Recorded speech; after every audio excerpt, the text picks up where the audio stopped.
গোখরো, yes sir. কেউটে, হাজির। Ratel, yes sir. হেলে, উপস্থিত। দাঁড়াস, ইয়েস স্যার। চন্দ্র চন্দ্র। বোরা হবে স্যার, চন্দ্র বোরা। হ্যাঁ আমারও তাই মনে হচ্ছিল, কিন্তু এখানে BAR এ লেখা আছে আর কি।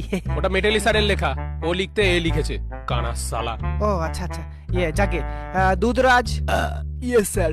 তুতুর, ইয়েস স্যার। শঙ্খচূড়, বেজেন, শাখামুটি। Yes sir. কি তোমরা দুজনে একসাথে বসে কেন? পাশাপাশি তো অনেক বেঞ্চ আছে। স্যার ওকে ছাড়া আমি থাকতে পারি না। নিজেকে ধরে রাখতে পারি না। না না, এটা তো তোমার মামার বাড়ি না। প্রেম করতে হলে পার্কে যাও, পুকুর পাড়ে ব্যাঙ ভাজা খাও, কিন্তু ক্লাসের মধ্যে এসব তো আমি অ্যালাউ করতে পারি না। স্যার আমাকে কিন্তু ঘাটাবেন না। আপনি হয়তো জানেন না আমার মামা আফ্রিকার ডন ব্ল্যাক মাম্বা। একবার বললে না আপনাকে ঝোড়া সাপ থেকে খোঁড়া সাপ করে দেবে। হ্যাঁ স্যার, ওর মামা কিন্তু খুব ডেঞ্জারাস। হেলেকে এমন চট দিয়েছিল, এখনো ওরকম ঢেলেই থাকে। তার থেকে ওসব ছাড়ুন।